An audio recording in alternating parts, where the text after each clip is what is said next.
Alright, I'm just gonna start recording here. I don't even have my music going properly the way I would normally, so why don't I just go ahead and set that up. There we go. Alright, so this podcast here, turn the volume down, jeez. This will be the recording for pod 27? Yes, it's 27 because we're going from episode 25, which was in Plato's Crito. Then reality had the sort of unfortunate coincidence of landing the greatest trade in NBA history as far as most important trade in NBA history, or at least the most shocking trade in NBA history. So wanted to do an episode on that, but pardon me, I'm just titling the pod 25 thing as I try to export it and get this thing going, but yeah, hopefully this will export properly.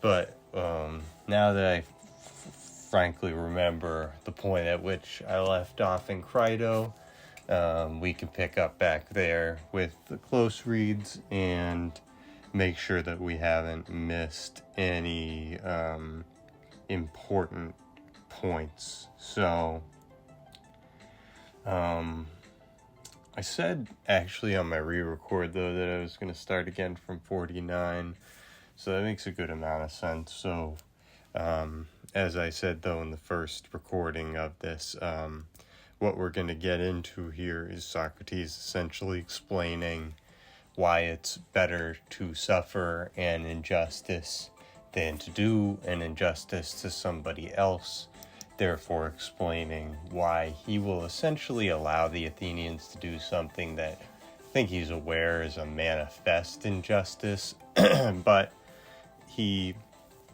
is uncomfortable with taking the actions that his friends would encourage him to take. Among other reasons, he thinks it's abandoning his post as a philosopher, all these sorts of things, etc. But so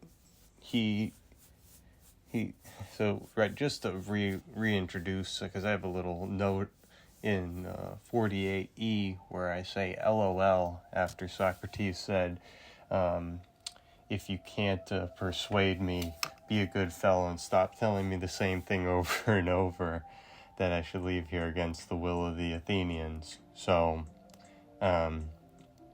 Socrates is basically starting to lose a slight bit of patience with Crito and tell him, be a good fellow, stop saying the same thing over and over again.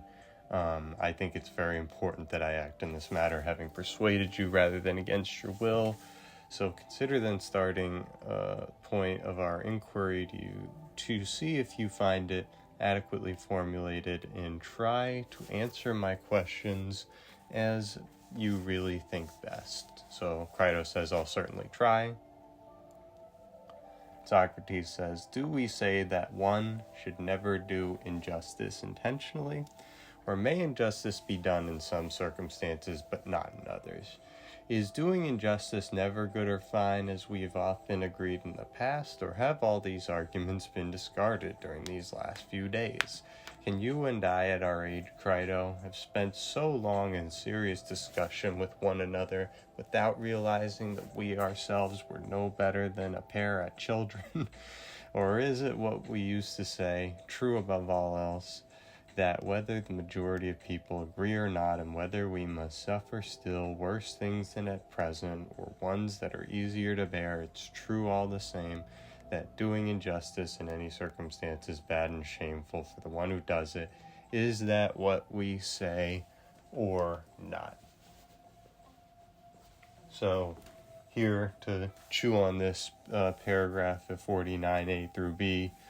So Socrates is essentially reformulating arguments previously made in discussions between himself, Crito, others, saying that one should never do injustice. And so, that's a bit of an extreme sort of pronouncement when you sort of analyze what an injustice could theoretically consist of. I think you would say that there's lots of opportunity for injustice, not to take a trivial example in order to trivialize the matter, but, imagine somebody, jaywalks across the street or breaks some sort of social convention. Like, is that something that you would say somebody should, they should never do that? Or, how extreme are we making this? And then again, sort of practicality of wanting to make use of these philosophical works and not to hagiify them in terms of, making them so rigid that they're not capable of having any bearing on our sort of modern society and way of thinking about things. But again, I think it's very interesting to go over a discussion from the point of view of being serious about the fact that one should never do injustice unintentionally, running that idea through to its logical consequences, and then, proceeding logically. And Socrates is saying, we've been agreeing for years that injustice is never good or fine. We've agreed about these things. We've had long, serious discussions with one another. And Socrates kind of issues a challenge. He's like, well, were we just a bunch of children and just talking nonsense, or did anything we say ever made any sense whatsoever? And then he points out, or else what we used to say, kind of pointing to the fact that Crito is allowing the circumstances to shape his behavior rather than proceeding from principle and doing the same thing that they agreed about when they were in intellectual discussions. Kind of an interesting invocation of the idea that oftentimes something is easier in theory than it is to put into practice. So there again, Plato sort of brilliantly bringing that point up. But he says, whether the majority agree with what we say or not, whether we have to suffer worse things than at present or easier ones, it's true all the same. So you're getting sort of you're getting an image of sort of an extreme but consistent moral philosophy. And the point of this is that doing injustice in any circumstance is bad and shameful for the one who does it. And he says, is that what we say or not? It is what we should say, Socrates. So one should never do injustice. Certainly not. So one shouldn't do injustice in return for injustice, as the majority of people think, seeing that one should never do injustice.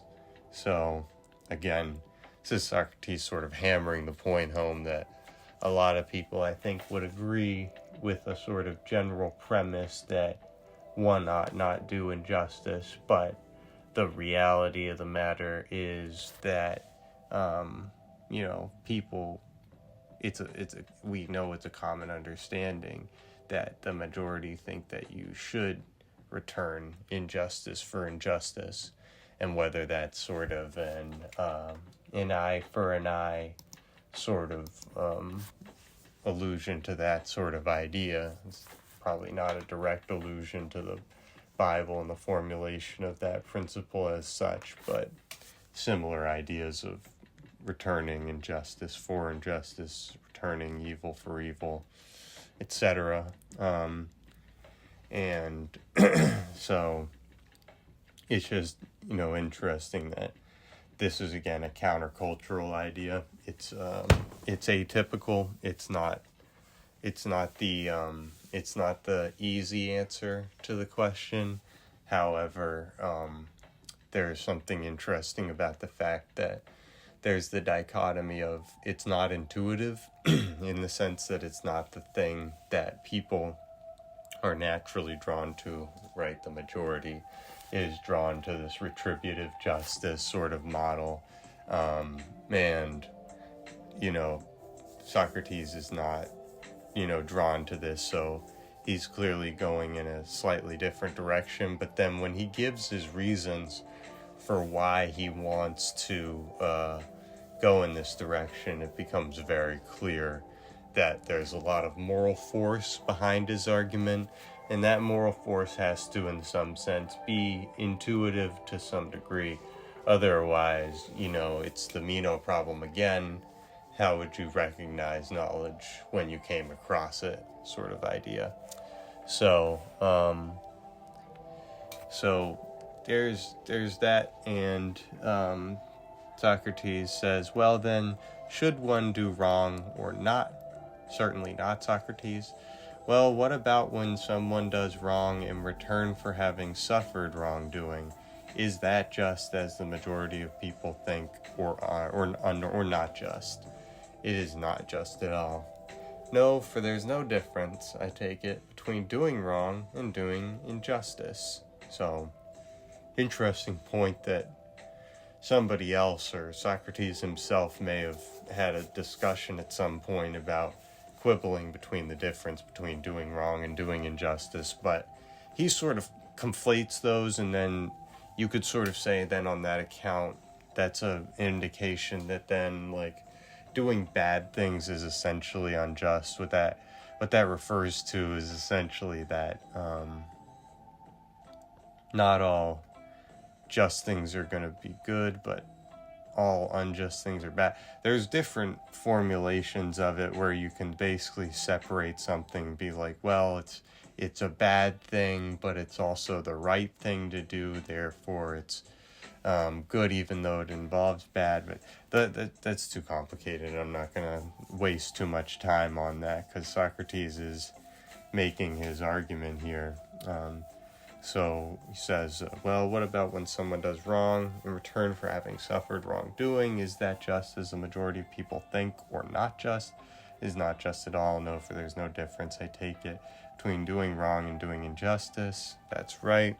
So one must neither do injustice in return, nor wrong any man, no matter what one has suffered at his hands. And Crito, in agreeing to this, watch out that you're not agreeing to anything contrary to what you believe. You see, I know that only a few people do believe or will believe it, and between those who believe it and those who don't, there's no common basis for deliberation, but each necessarily regards the other with contempt when they see their deliberations. You too, then, should consider very carefully whether you share that belief with me, and whether the following is the starting place of our deliberations: that it's never right to do injustice or to do injustice in return, or to retaliate with bad treatment when one has been treated badly. Or do you disagree and not share this starting point? You see, I've believed this for a long time myself, and still believe it now, but if you've come to some other opinion, say so, instruct me. If you stand by the former one, however, listen to my next point.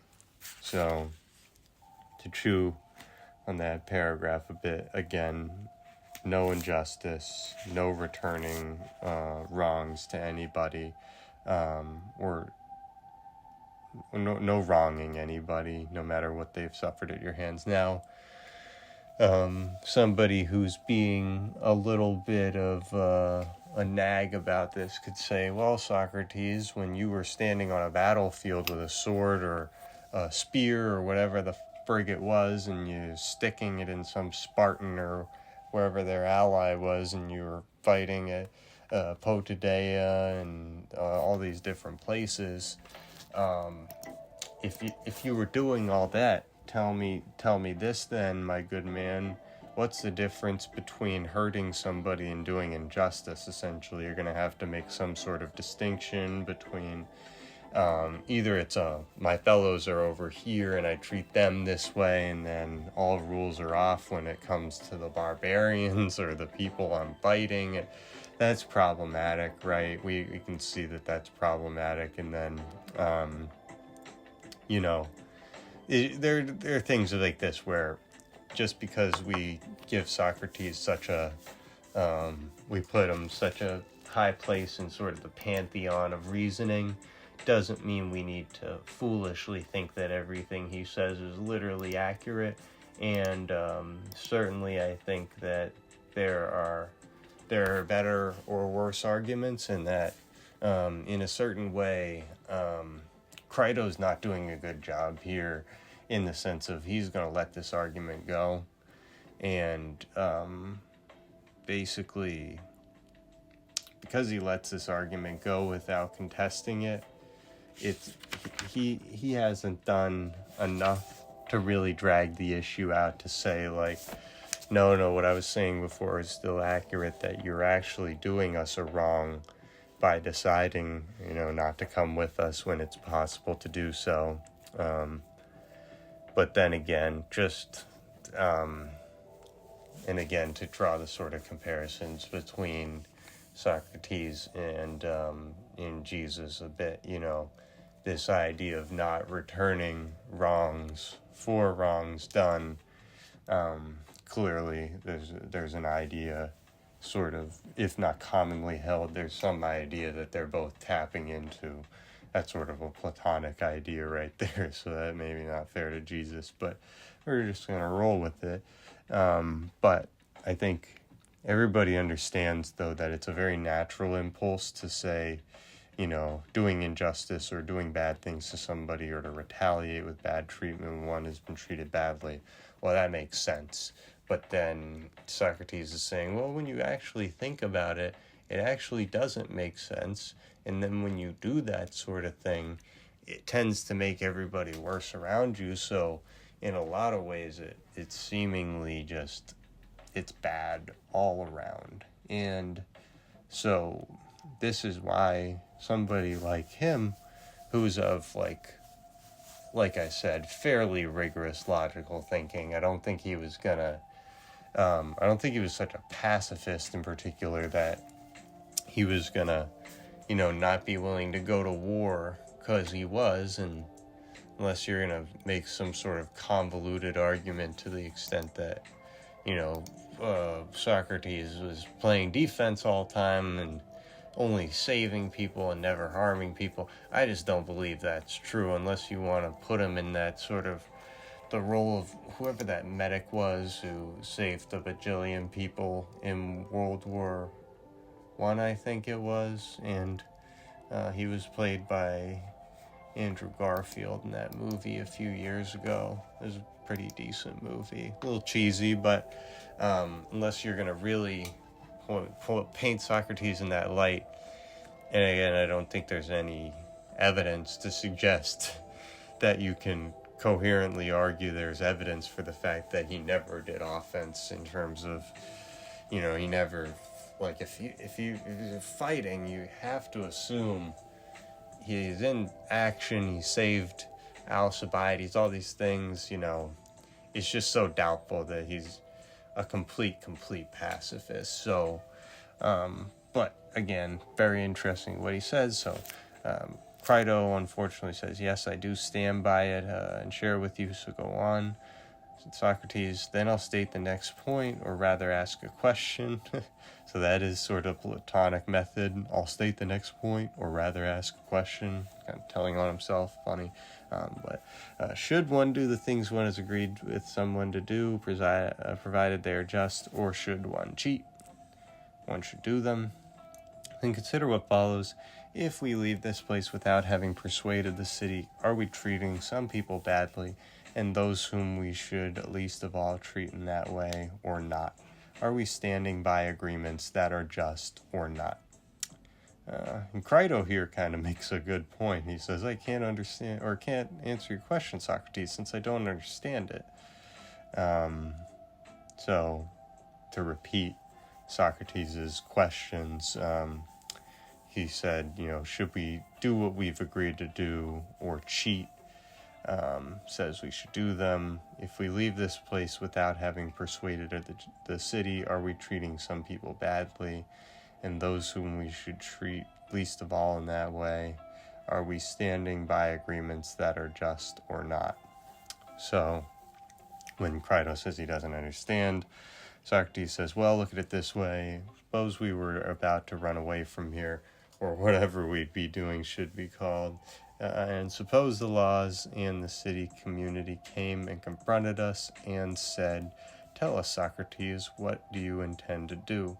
Do you intend to anything else by this act you're attempting than to destroy us laws and the city as a whole to the extent that you can? Or do you think that a city can continue to exist and not be overthrown if the legal judgments rendered in it have no force, but are deprived of authority and undermined by the actions of private individuals? What shall we say in response to that question, Crito, and others like it? For there's a lot one might say, particularly if one were an orator on behalf of this law we're destroying, the one requiring that legal judgments once rendered have authority. Or shall we say to them, yes, that's what we intend, for the city treated us unjustly and didn't judge our lawsuit correctly? Is that what we're to say, or what? So Crito responds, yes, by Zeus, that's what we're to say. So before Socrates gives the reply of the laws, I want to chew on that paragraph a bit. So when Socrates starts invoking the laws, the word law has an uppercase L, so big laws, meaning sort of more metaphorically, sort of the constitution of Athens. We could use that as a modern term for it. But he personifies them, which on the one hand is interesting, on the other hand is slightly intellectually childish to be personifying things that by their nature are not personified. But again, it's a metaphor, and to nitpick like that would be excessive. But the point here is just that Socrates points out through this little narration thing. He says, if you do this, do you intend anything else than to destroy the laws and city as a whole to the extent that you can? So Socrates sort of realizes this is not overthrowing the city, but it undermines the city, and that is an attempt by an individual to destroy laws as far as they're capable of doing. And theoretically, right, especially in the Greek context, the farthest an individual can go in destroying the laws is literally to destroy them and become the tyrant and do whatever they want, which again, tyranny in the Greek context was not necessarily viewed in a completely negative sense, because there were lots of different tyrants, including allegedly Solon of Athens, among others. That other sage of Greece, the one from Corinth, I forget his name, but there were a bunch of tyrants who were Lycurgus maybe, but others who were listed as these sages of Greece that were essentially tyrants. And you look at somebody like Pericles and how much time he spent in power, and to argue that he's not at least a little bit tyrannical in terms of the amount of power that he wielded is frankly just a little bit naive. So not to linger too much on those points, but you can take a more modern example like Andrew Jackson telling the Supreme Court, you've made your decision, now enforce it. Socrates is sort of issuing sort of a challenge to that way of thinking, basically be like, if you do that, you're undermining the city, and how can it continue to exist, not be overthrown, if its legal judgments have no force but are undermined by the actions of private individuals? So he says, And he mentions, there's a lot one might say, particularly if one were an orator. So that's basically like almost a definition of sophistry right there. And he's saying, and that's why it's slightly ironic, but again, not completely. But he's saying, that, let's see. So he's saying there's a lot you could say on behalf of the law that people are destroying. So Socrates is basically saying, I don't want to have to go out of my way to prove this, but it's probably better in societies that exist that legal judgments have the force of law. That's pretty hard to argue with, but a lot of dictators in history would say otherwise. But so he points out at the end too, he says, should we say the law is sort of as a reply, we intend to do this because the city treated us unjustly, didn't judge our lawsuit correctly. And Crito agrees with that, and Socrates says, then what if the laws replied, was that also part of the agreement between you and us, Socrates, or did you agree to stand by whatever judgments the city rendered?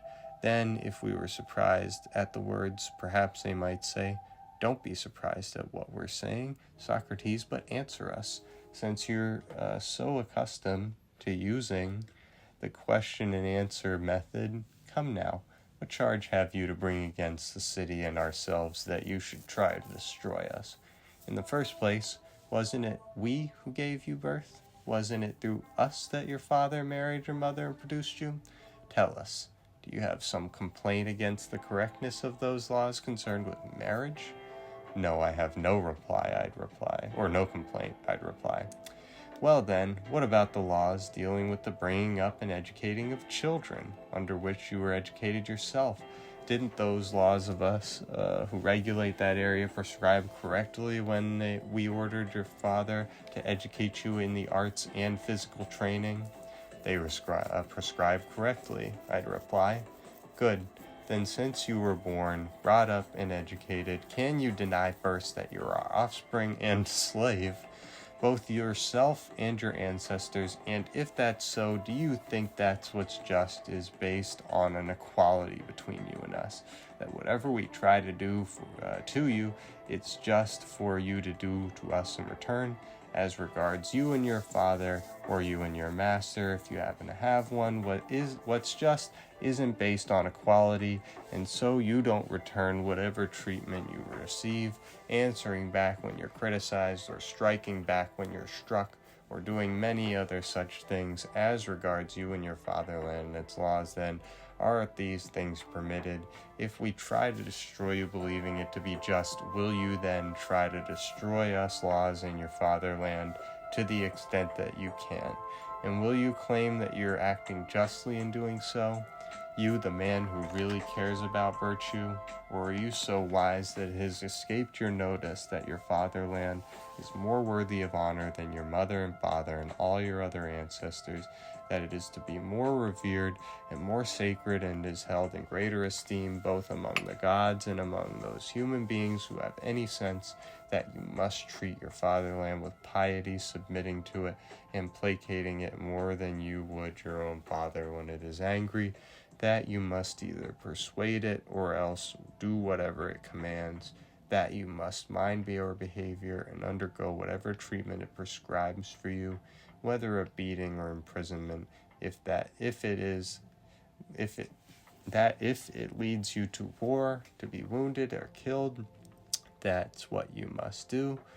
That's what is just, not to give way or retreat or to leave where you were stationed, but on the contrary, in war and law, courts, and everywhere else, to do whatever your city or fatherland commands, or else persuade it as to what is really just, and that while it is impious to violate the will of your mother and father, it is yet less so than to violate that of your fatherland.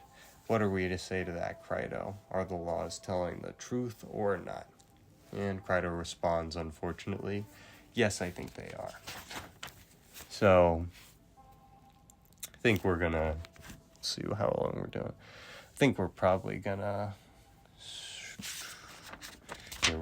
stop on this page and continue the next page next time, even though this is all of the same content. But I think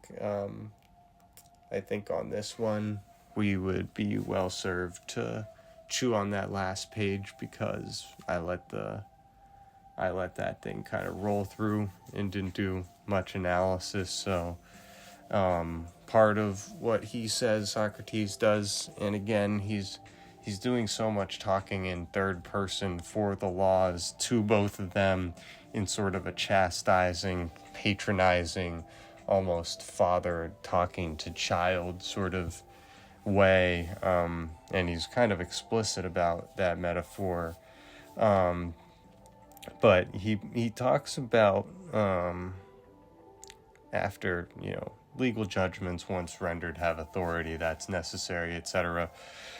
He mentions part of the agreement between you and us, Socrates, talking about the laws, and this is interesting because there's you could say, based on what he says later, there can be no agreement between men and beasts, sort of quoting Achilles talking to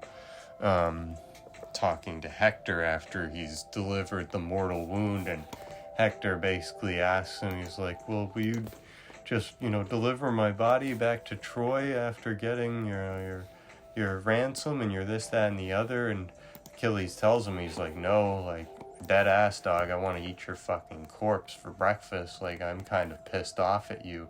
And also, in addition to being angry with you for killing Patroclus, and also doing it in basically a cowardly way where other people strike the initial blows and Apollo renders Patroclus incapable of defending himself, although arguably because Patroclus makes the foolish decision to charge the city of Troy, trying to take the gates when all he needs to do is just throw them off the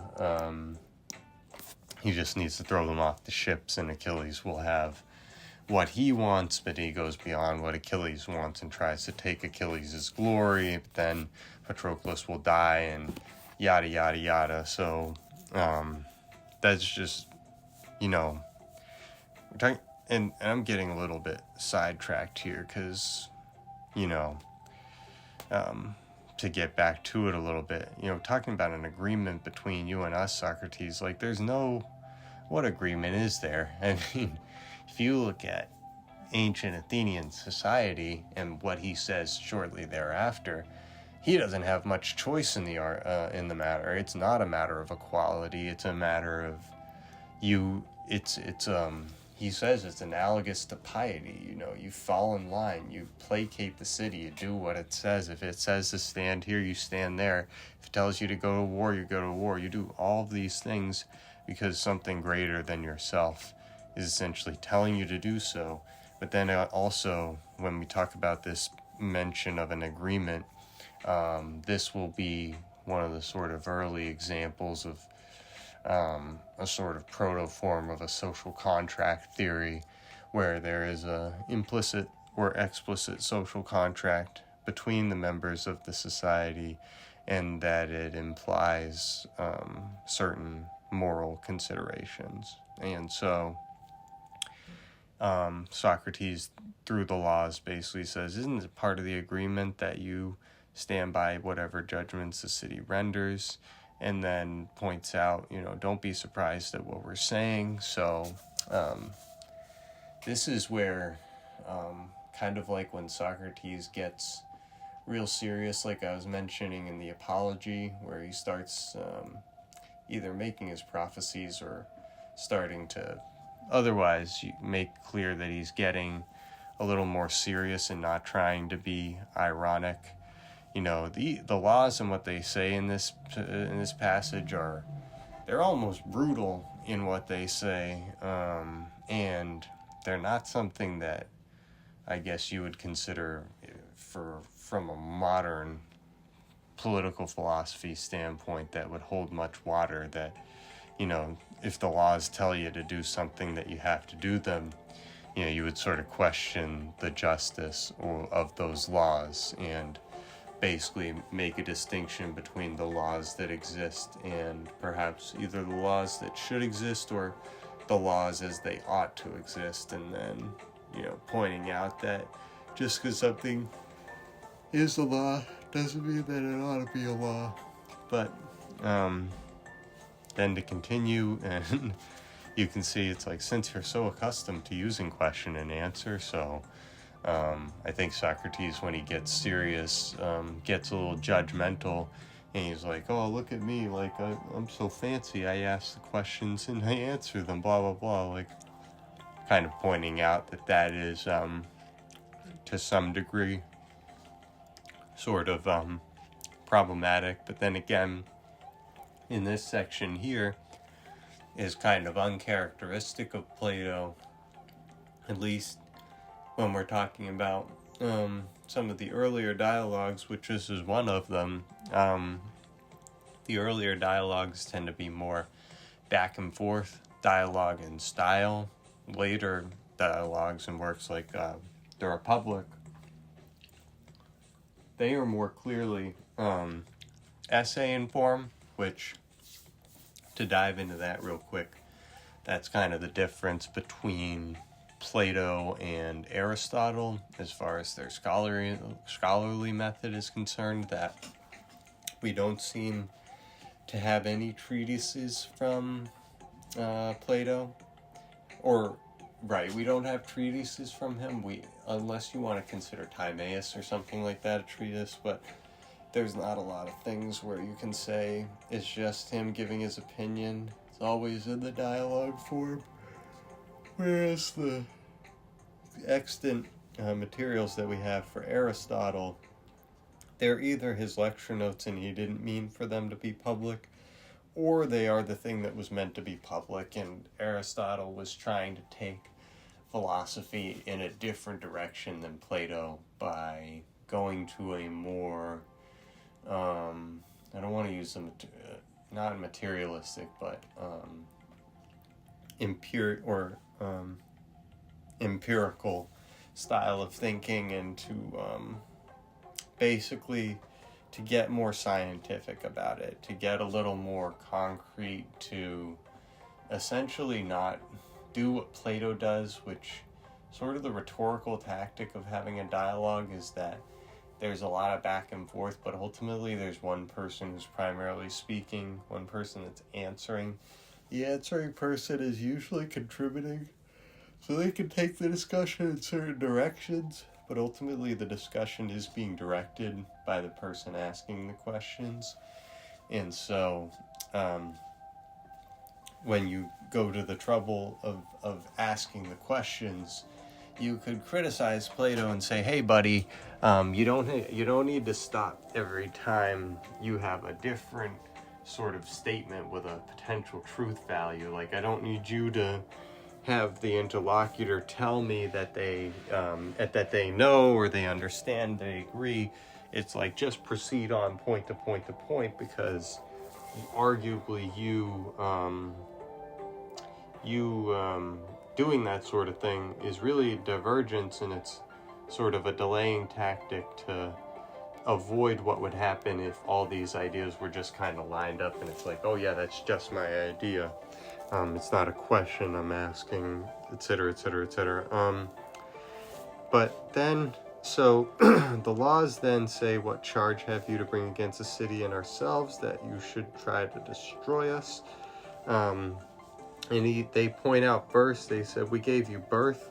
Wasn't it through us that your father married your mother and produced you? So, therefore, Socrates is listed as, not being a bastard, which this isn't Game of Thrones, so it's not that relevant. But what is relevant is that Socrates is saying the first law that's sort of in the first place, he's giving it a sort of priority. Not to say that, again, if Plato was writing more treatise style, that he would say, well, this law is clearly the most important, is the laws regarding marriage. But he says, tell us, do you have some complaint about the correctness of those laws of us concerned with marriage? So potentially if he was a Jon Snow, maybe you get more objections, but you're not going to get them from Socrates, at least not here. And so that the laws say we gave you birth. So again, they're paternally sort of oriented. That is sort of the mindset. And they're implying by what they say at the end with their question that Socrates has no complaint about the correctness of the laws concerned with marriage.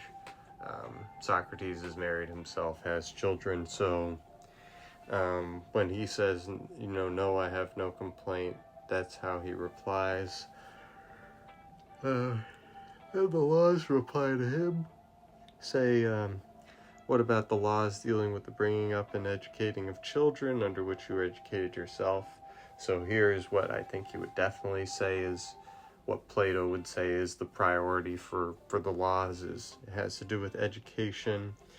And he says, didn't the laws that regulate that era prescribe correctly when ordered your father to educate you in the arts and physical training?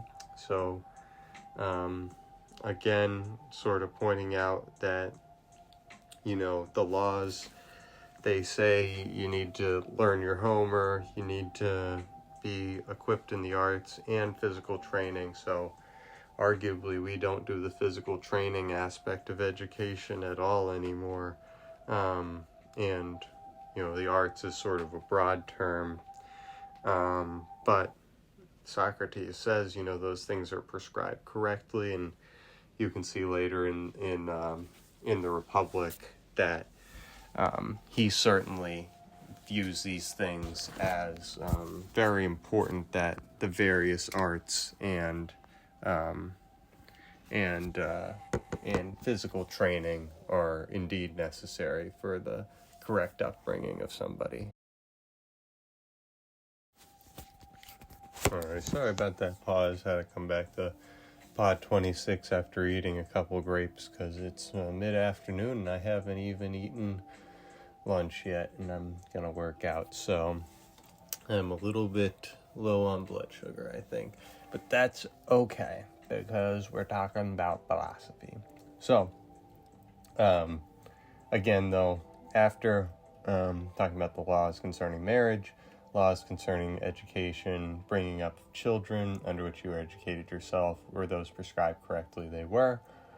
Good. Then since you were born, brought up, educated, can you deny first that you're our offspring and slave? So I think the first thing that a smart person would say is they'd interrupt Socrates right there and be like, oh, no, hold on. Offspring? Maybe. I'll grant you that metaphor. Slave, don't understand that one. Understand it maybe in a cultural context of cultures tend not to be oriented towards, freedom or whatever the good is considered to be. Therefore, tends to be the case that people in societies are being coerced, whatever you want to sort of view that as. But I view it as, that's a bad argument, and why should I be a slave to any society? Arguably, or any society in which I'm a citizen, arguably, the point of society is just the opposite, is to either provide freedom for people or to help achieve the good. But again, I'm going to leave that sort of there because there's more to go through here, but Socrates continues with his laws thing, that whatever we try to do is just, or do you think that what's just is based on an equality between you and us? Therefore, basically like, if we were equal, well, maybe then you could, come after us. But that's kind of why he's saying they're not equal, is just manifested in the fact that, there's not this equality, therefore you can't destroy us, you're our offspring, therefore you're our slave. But, they invoke his father, they say what's just isn't based on equality, and so you don't return whatever treatment you receive. So this, what's just isn't based on equality. Again, could sort of take this too literally, but it is pretty literal in the sense that what he's saying is, and you can observe this when you're sort of working with children, as I have in the past. If you're supervising a group of kids and one of them hits the other, you know what I'm saying, and then the other one hits them back, hopefully if you see it, you can recognize being like, well, the child who hit the child first is clearly the one who needs to get the strictest sort of response.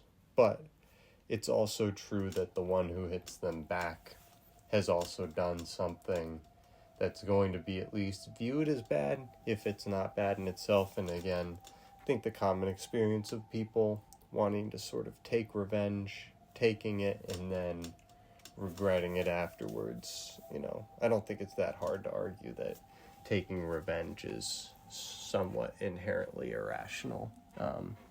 So again, Socrates is making this argument that the laws in the city are the progenitors of him.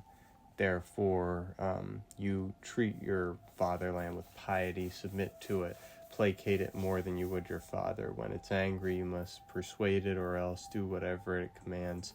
You must mind your behavior, undergo whatever treatment it prescribes for you, whether a beating or imprisonment. That if it leads you to war, to be wounded or killed, that's what you must do. That's what it is just, not to give way or retreat or leave where you are stationed, but on the contrary in war and law courts, where you were stationed, but on the contrary in war and law courts, and everywhere else, to do whatever your city or fatherland commands, or else persuade it as to what is really just. And that while it is impious to violate the will of your mother and father, it is yet less so than to violate that of your fatherland. So, some interesting points here. This sort of goes slightly counter to the sort of more modern or informed by Christianity sort of perspective that the will of essentially the family comes before that of country, and that essentially your God comes before country as well, all these sorts of things. And Socrates is arguing for the primacy of the will of the fatherland, and again, it seems slightly restrictive and slightly of the I didn't quite expect Socrates to be of this opinion, but because again, this is a guy who just in his dialogue with Euthyphro, which is 2 dialogues ago, so approximately 10, 12 friggin' podcasts ago, so quite a while ago in terms of our content, but you can recall that Socrates is pointing out the sort of complicated nature of defining what piety is, but then saying, you must treat your fatherland with piety, submitting to it and placating it more than you would your own father when it's angry. So again, the submitting to it and placating it thing, why do gods need to be placated? I think that could be analyzed just as much as the other things were analyzed in Euthyphro, as far as, is that a rational way to describe the gods? But clearly it's part of Socrates' mindset, and this is why he says you must mind your behavior, undergo whatever treatment it prescribes to you. You gotta stay where you're stationed. And the only thing you can do other than that is persuade people to what's really just, and that it's impious to violate the will of your mother and father is yet less so than to violate that of your fatherhood or fatherland. So I have here a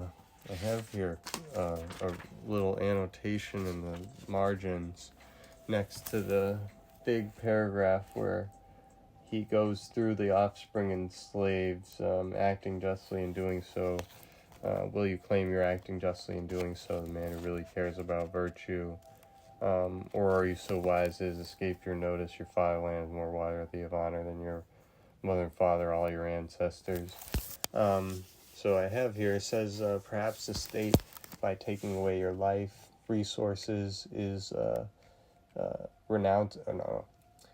perhaps the state, by taking away your life, renounces its just authority over you, because the purpose of the state is the defense of life. Thus, a state that's unjustly, unfairly punishes you renounces its claim to your obedience, because it only compels by force, not justice, reason, or law.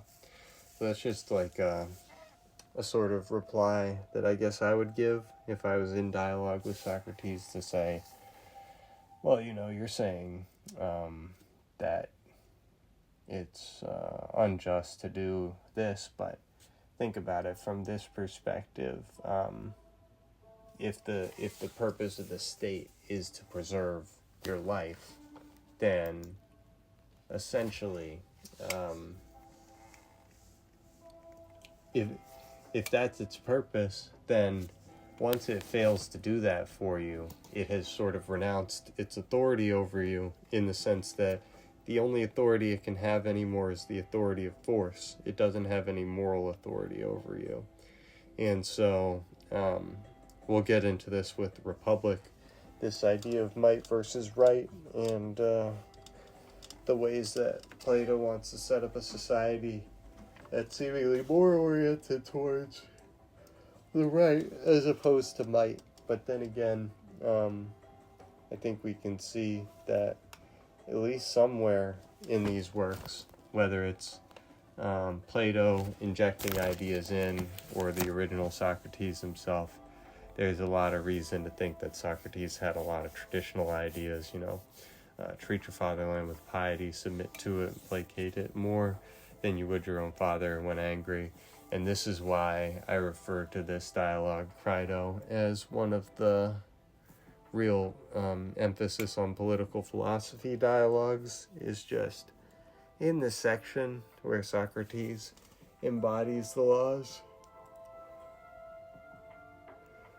Yeah, I guess you could make some sort of argument that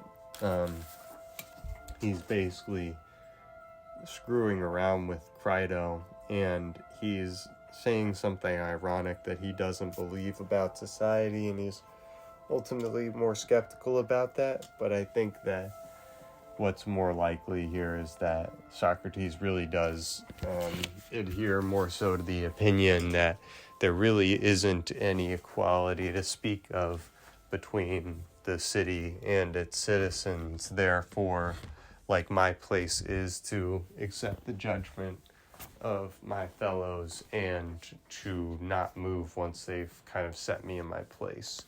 So we're going to continue next time. And next time we're gonna continue with 51C. So yeah, I'm not even gonna write down this where I'm at. That'll be pod 28. And we're gonna, let's see, there's 1, 2, 3 more pages left. So what I'm gonna propose is we're gonna do